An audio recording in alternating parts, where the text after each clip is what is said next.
Isa siya sa mga pinakasikat na matinee idols noong huling bahagi ng dekada 90. Hinangaan ng marami sa kanyang pag-arte sa pelikula at telebisyon. Tinilian ng mga kababaihan dahil sa kanyang angking kagwapuhan. Siya ang tinaguri ang agamulak ng kanyang henerasyon. Ngunit ano na nga ba ang tunay na dahilan ng kanyang pagsuko sa mundo ng showbiz? Kung ano-ano ang mga paratang ang ating narinig tungkol sa kanya. Playboy, unprofessional, addict. May katotohanan nga ba ito? Mga kapatid, ngayong gabi po dito sa Star Confessions ay malalaman po natin at pag-amin at pangungumpisal ni Juan Miguel Rivera Bondoc.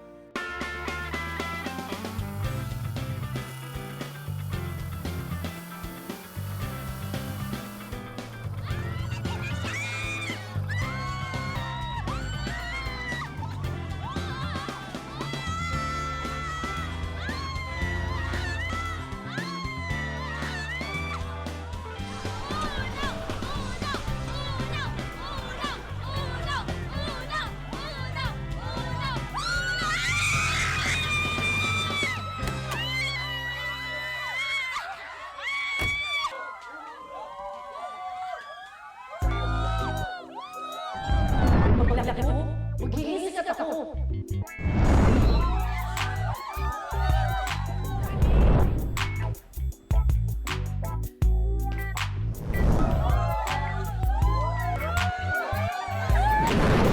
Magiging artista rin ako.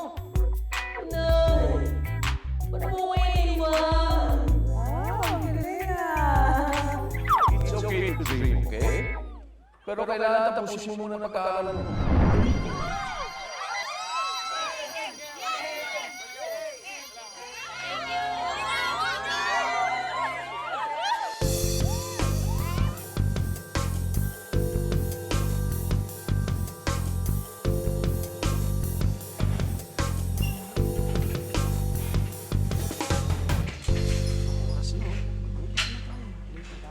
Trek, morning po, tita. Morning. Oh, 1 Mig, late ka na naman. Sorry po, na-traffic po kasi ako eh. Palagi mo lang dinadahilan yan. Ano ba problema mo? Oo, ano problema mo? Ano ibig niyo sabihin? Lagi ka na lang late. Nadidelay ang taping natin dahil sa'yo. Tapos parang ayaw mo pang umarte. You're not as passionate sa trabaho mo as before.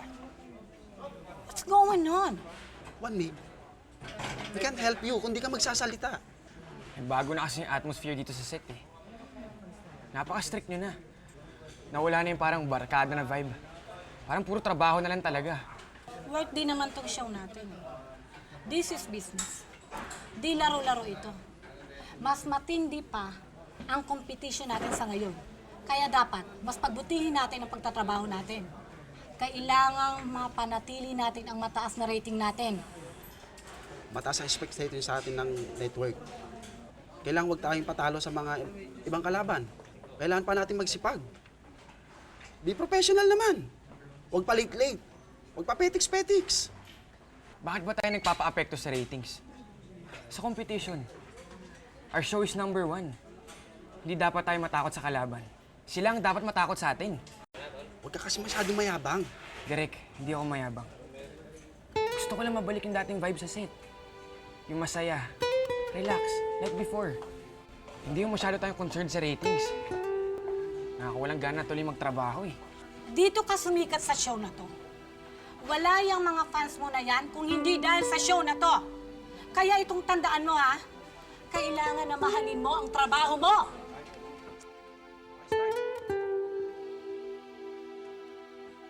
Bata pa lang ako, pangarap ko nung sumikat. Maswerte naman ako dahil nakamit ko yung dream ko.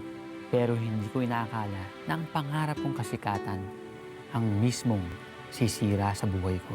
Toy, what's wrong? Nene, hindi na ako masaya. Hindi ka na masaya sa akin? No, hindi sa'yo. Sa work, sa show, sa career ko. Akala ko ba gusto mo ng fame, ng maraming pera, ng success. You got all that. Bakit hindi ka masaya? Akala ko din magiging happy ako pag sumikat ako. Pero di rin pala. Eh, anong gusto mo? Di ko alam. How can I help you kung ikaw, sa sarili mo, di mo alam ang gusto mo?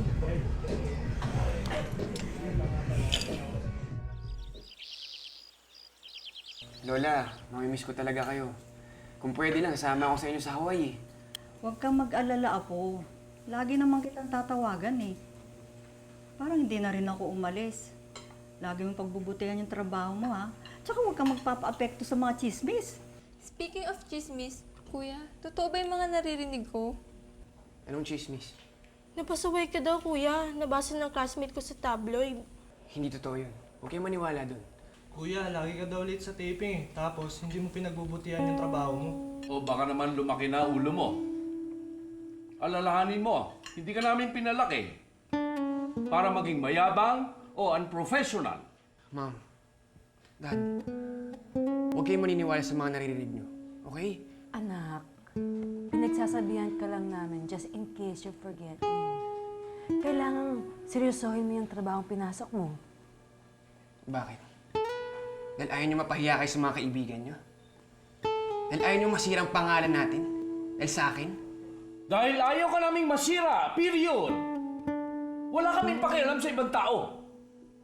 You are our son and we care about you.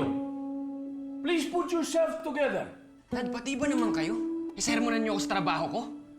Anak, huwag ka naman sana magagalit sa amin ng daddy mo dahil pinagsasabihan ka namin. Pinaalalahanan ka lang namin. Bakit ba lahat na lang ng tao pinipintasan ako? Wala na ba kayong magandang sasabihin sa akin? Mabuti pa si Lola eh. Naiintindihan niya ako. Kaso iiwan lang niya ako.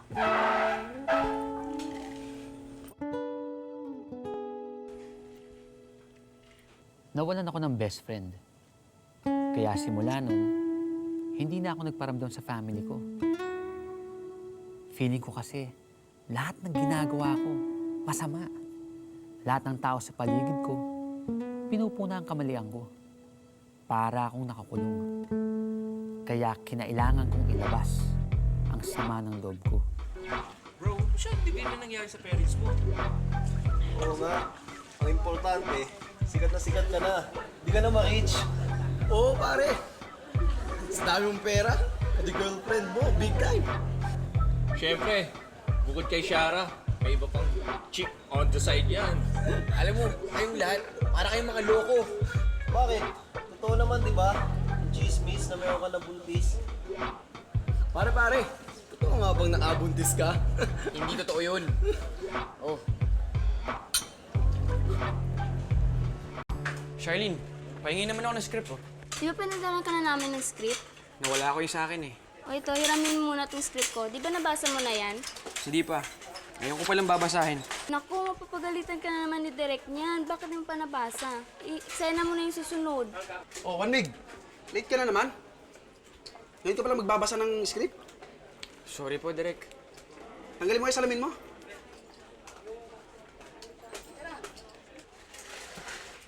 Sinasabi ko na nga, be. Gimmick ka ng gimmick. Alam mo, may taping tayo ngayon, inuuna mo pa good time. Ilang beses ba namin sasabihin sa'yo? Magseryoso ka naman sa trabaho. Lagi ka nalang pinoproblema ng production tuwing may taping tayo. Pasalamat ka, marami kang fans. Kundi dahil sa kanila, matagal ka nang wala rito sa show na to. Sakit ka sa ulo. Tol, ano bang problema? Hindi ko na talaga kaya ang pressure, Mike. Number 1 kasi yung show natin, pare, kaya naging stricto sila direct. Pero di na talaga ako masaya, eh. Baka itigil ko na to. Ano ibig mo sabihin, pare? Maghintay na lang sila sa gagawin ko.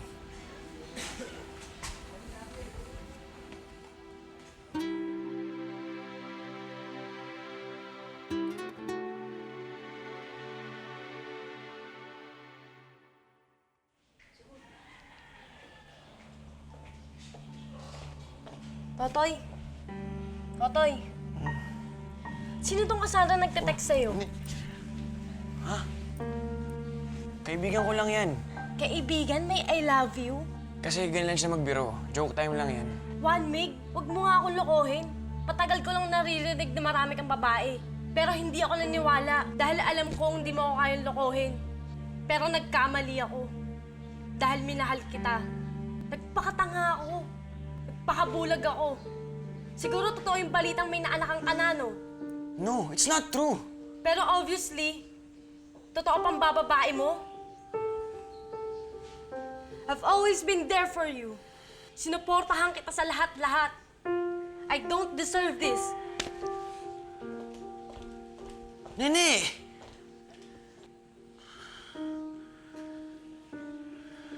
Lalo akong na-depress nang mawala ang lahat sa akin.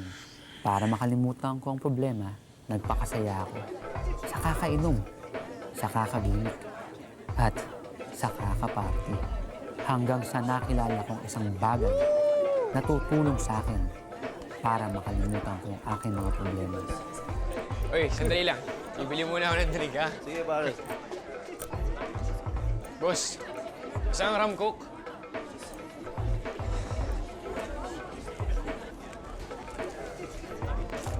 Hey, Uno! Oh, Belinda. Hello! Kamusta na? Ito, naka-party. Want some? Want some what? Pangtanggal ng problema. Ano yan? Ecstasy. Bagong drug. Ayos ang tama nito. Uso to ngayon. Sigurado ka bang okay ang tama niyan? Of course! Try mo. Sige na, try mo lang. Safe naman to.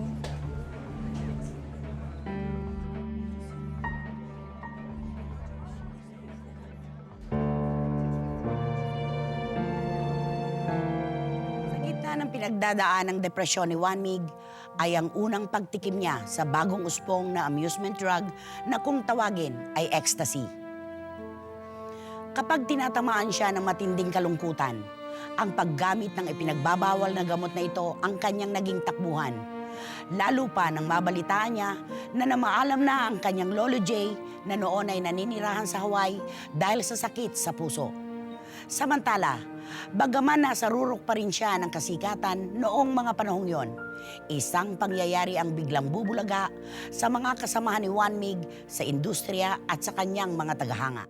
Masyado na talaga nagiging pasaway ng Juan Mig na yan. Ay, naku talaga naman. Oh, Shirley! Tinawagan mo na ba siya? Kanina ko pa po siya tinatawagan pero hindi po siya makontak. Nakapatay po ata yung cellphone. Ano ba yan? Yung manager niya? Hindi pa po. Subukan mong tawagan. Sige po. Yan ang sinasabi ko eh. Miss Beck! Si Juan Mig po! Si Juan Mig. Oh! Anong ginagawa niya dyan sa kabilang channel? Desidido ka na ba sa paglipat mo dito? Opo. I've made a decision and it's final. Pero paano yung show mo sa kabila? Kailangan na magpaalam ni J.M. Rodriguez. It's been a good ride, but it's time to go. Sige, kung yan ang desisyon mo, respeto namin. Welcome na welcome ka dito sa bago mong tahanan. Maraming salamat. Sana abangan niyo yung mga darating ko pang mga projects. And to make things official, allow me to do this. This is J.M. Rodriguez, signing off. Cut! Direk, sorry po. Starstruck talaga ako kay Mikey eh. Okay, break muna tayo.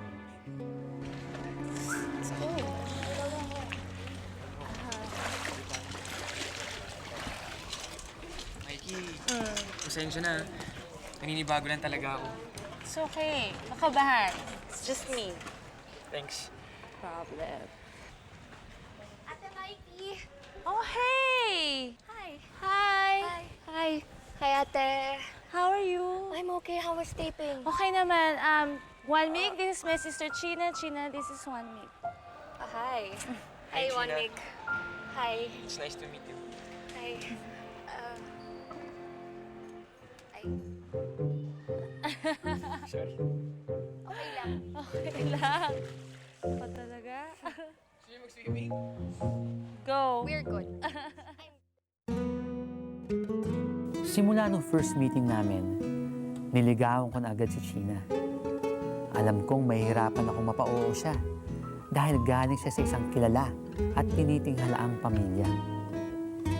Ngunit hindi nagtagal, nalaman kong hindi pala ang pamilya niya ang magiging hadlang para mapasagot ko siya. Pare, si Juan Mig ba yun? Opo, sir. Lagi ba dito? Opo, sir. Palagi po siya nakapagpit dito. Ito. Thank you.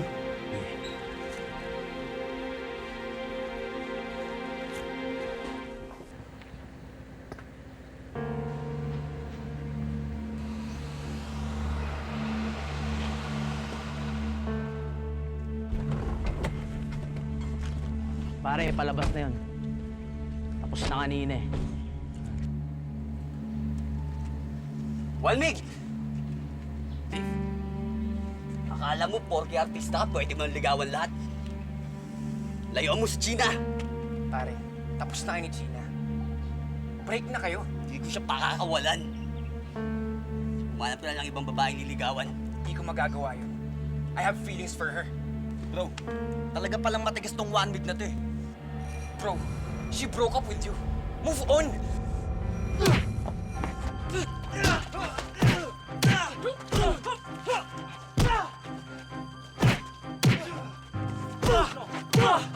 Sige! Ano? Tara mo! Tayo!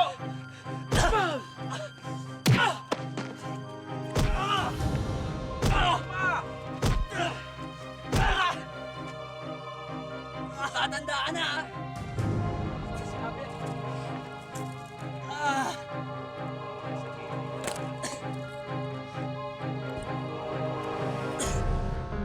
Sa kabutihang palad ay nakaligtas si Juan Mig sa pambubugbog sa kanya ng karibal niya sa pag-ibig. At dahil na rin sa kanyang pagpupursige sa panliligaw kay Gina at sa pagpapamalas niya kung gaano niya ito kamahal, ay sinagot na rin siya ng dalaga. Sa paglipas ng mga taon ay naging masaya ang relasyon ng dalawa. Subalit nagtuloy-tuloy pa rin ang paggamit ni Juan Mig ng ecstasy.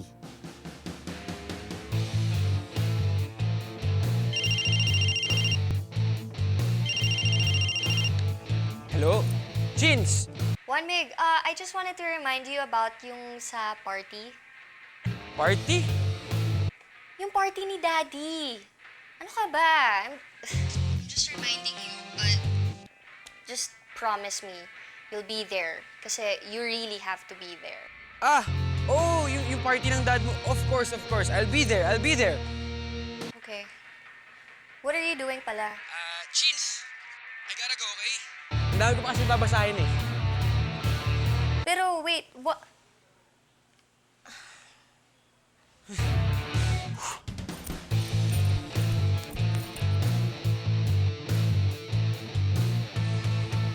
Hi! Oh, you're here. You're here din pala. Hi! Hello.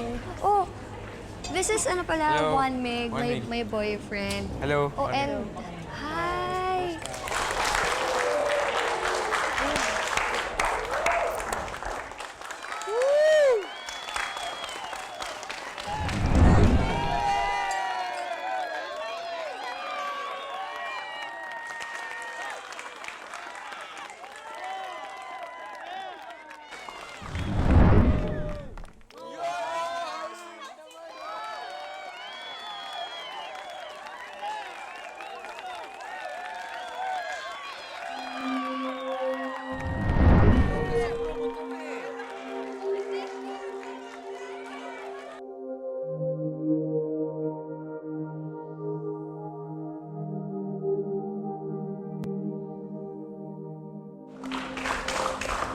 What's wrong? Parang malungkot ka. Huh? Nainggit kasi ako sa'yo eh. Ang saya niyo ng family mo. Namimiss ko yung family ko. Juan Mig, you have to reconcile with your family. Tagal mo na silang di nakakausap. I know. Pero now is not the time. Hindi mo ba sila namimiss? I'm sure, miss na miss ka na rin nila. Of course I miss them. Miss na miss ko na sila.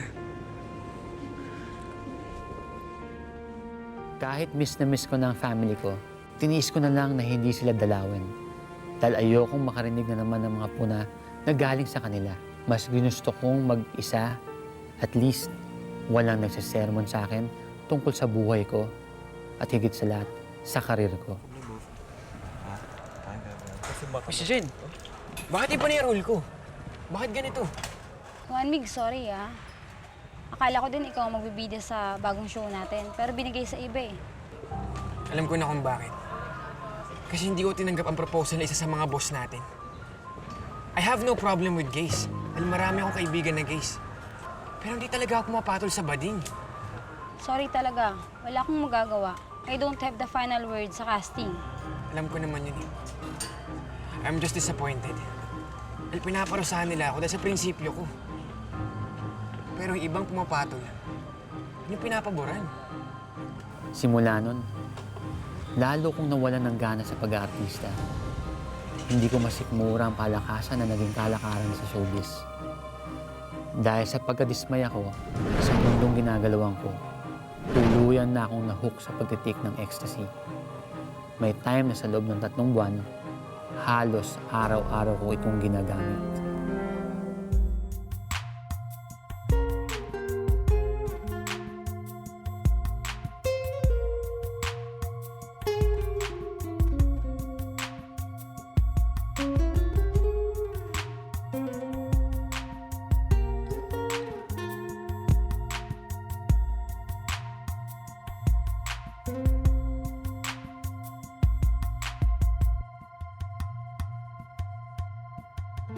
Pinakamasakit sa akin, nang hiwalayan ako ni China.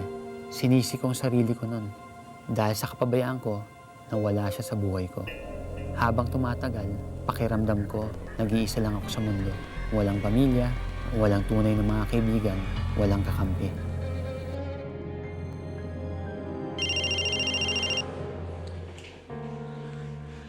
Shins, Juan Mig, napatawag ka. may narinig akong balita about you. Is it true na you're doing drugs? Paano mo nalaman? Juan Mig, nasa watchlist ka ng NBI. Isa ka sa mga top 10 celebrities na minamanmanan for using drugs. Pero ilang naman yung tinitake ko eh. That's still an illegal drug, Juan Mig. What's happening to you? Hindi ito yung Juan Mig na nakilala ko noon. Kahit matagal na tayong magkahiwalay, Juan Mig, may pinagsamahan pa rin tayo. And I will always want the best for you. Sana, Juan Mig, please, stop doing drugs. Shins, I don't know how to stop. I'm depressed. Please, tulungan mo ako. Juan Mig, alam mo kung kanino ka hihingin ng tulong. Sana, hindi mo napabayaan yung sarili mo. Yung future mo.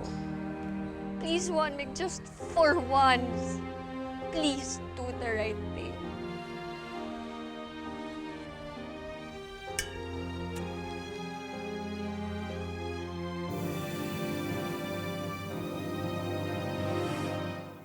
Kumusta na kayo ang anak natin? Sa totoo lang, miss na miss ko na yung anak natin. Eh, hindi man lang nagpapasyal dito. Ma'am, Dad, Juan Mig?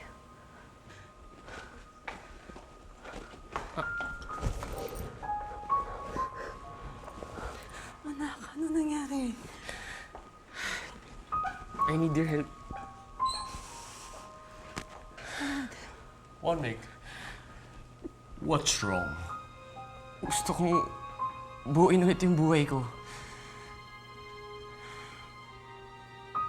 Mom, Dad, sorry. Sorry sa mga kasalanan na nagawa ko sa inyo. Lumaki yung ulo ko eh. Hindi ko naisip kung ano ba yung importante sa mundo. Gusto kong magbago. I want to be clean. I want to stop taking drugs. Dad, ayoko na mag-artista. I thought fame would make me. But it actually destroyed me.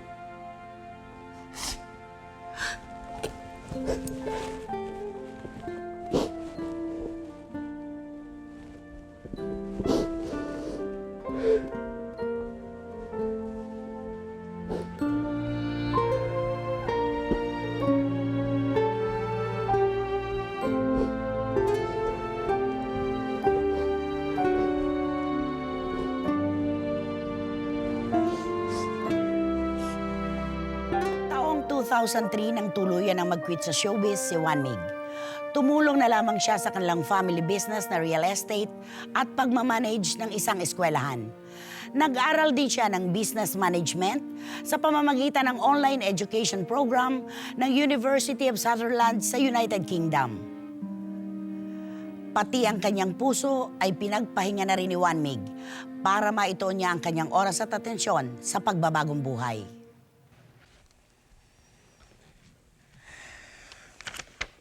Anak, how are you? Okay lang, Dad. Are you sure na masaya ka na rito sa ginagawa mo ito? Hindi ba mas exciting ang acting or being on TV kaysa sa ginagawa mo ito? Hindi mo ba namimiss ang pag-artista? Hindi, Dad. Mas gusto ko yung ganitong buhay. Simple lang. Masaya. Sigurado ka ba? Oo naman. I don't want fame. Been there, done that. Na-realize ko kung ano ba talagang gusto ko sa buhay. At least ngayon, alam mo na kung anong gusto mo. Sige. Carry on with your work. Dad, Ano yun? I want to be like you.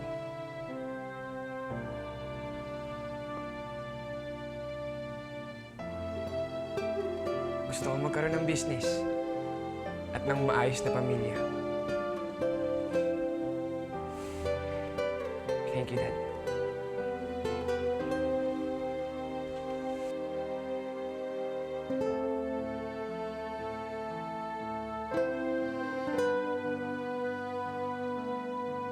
Naging masaya ako sa pagtulong sa family business namin at sa pagpursue ko sa kart racing na isa din sa mga hilig ko.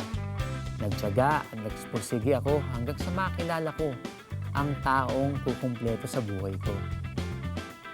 Maswerte ako dahil nabigyan ako ng second chance para itama ang mga pagkakamali ko. Na-realize ko na hindi pera o kasikatan na magpapasaya sa akin, kung hindi ang magkaroon ng isang masaya at mabuting pamilya.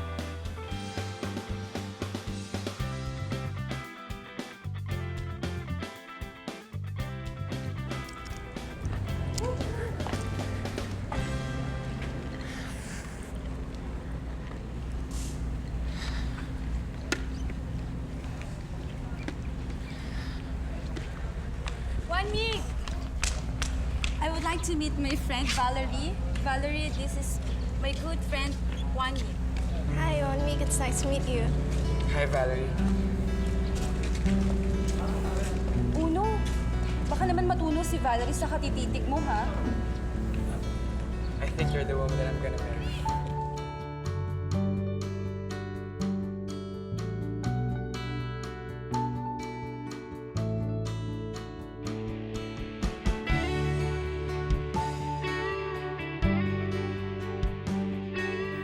At ngayon, hindi ako makapaghintay na makauwi ng bahay. Dahil alam ko naghihintay sa akin ang mahigpit na yakap ng aking misis at anak.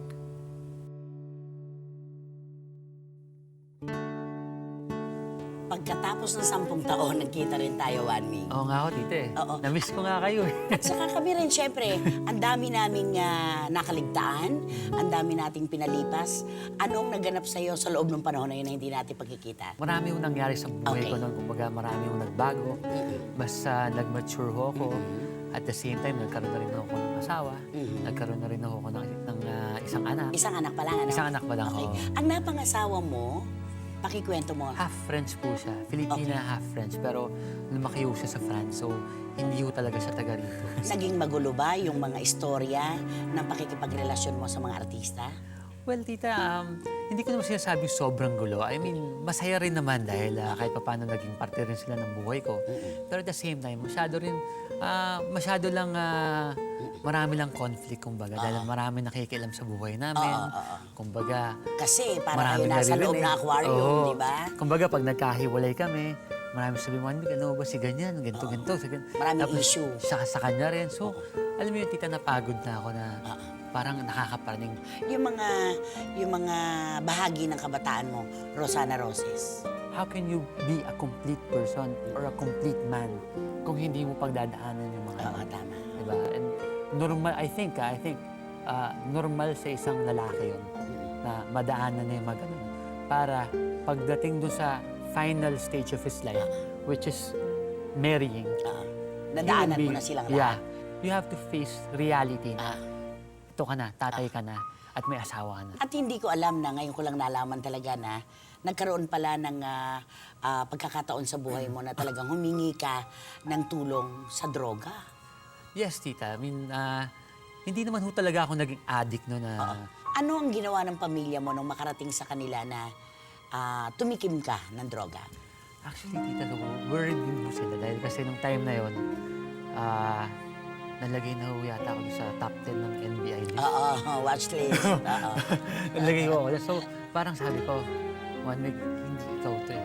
I mean, ikaw yung... Totoong hindi ikaw yan. Hindi ko talaga. Sabi na, ikaw yung matinong tao na hindi umiinom, hindi naninigarilyo. Health buff. Health buff. Sporty na tao. So sabi ko, anong ginagawa ko dito? Parang hindi ko dapat talikuran ng aking mga Punto ng problema. realization yan, ano? Sabi ko, itong mga to, pagkatapos ko i-take, pag nawala na epekto, triple yung problema ng mga dating. Parang, Hindi nagagamot. Hindi nagagamot. Hindi nagagamot ng gamot ang problema. Yun ang totoo doon, di ba? Lagi ako naniniwala, ang isang aktor mananatiling aktor kahit ilang panahon pa siya na umalis sa showbiz. Ikaw ba, bukas pa rin ang pintuan ng showbiz para sa'yo? Alam mo, tita, I'm not really closing my doors in the business. But, syempre now, before I make a big decision, I should always think about my daughter and my your wife. family. Yeah, my family first. Na ang gusto ko talaga is makapagpatayo ko ng business sa sarili ko. Hindi yung sa magulang ko lang, di ba? And siguro, pagka okay na, then who knows, di ba? Who knows? Maraming salamat sa'yo. Thank you so much. Thank you very much. Thank you. Kamukha mo talaga si Aga Mulak. Sobra. Thank you. Sadyang hindi para sa lahat ang mundo ng showbiz. Maraming tuksong nakapalibot sa bawat sulok ng industriyang ito. Nasiraw man si Juan Mig sa kanyang kasikatan. Sa kanya namang pagsuko at pagtalikod sa showbiz, ay mas nakilala niya ang kanyang sarili. Pinagtibay at pinatatag siya ng kanyang mga karanasan. Kaya naman sa ngayon ay matagumpay siya sa kanyang buhay pag-ibig, sa pamilya at sa kanyang bagong karera. Ako po si Christopher Min na nagsasabing sa bawat maningning na buhay ng mga bituin ay may mga kwentong magbibigay aral sa atin. Magandang gabi po sa inyo lahat mga kapatid. Maraming salamat po sa inyong pakikibahagi. Ito po ang Star Confessions.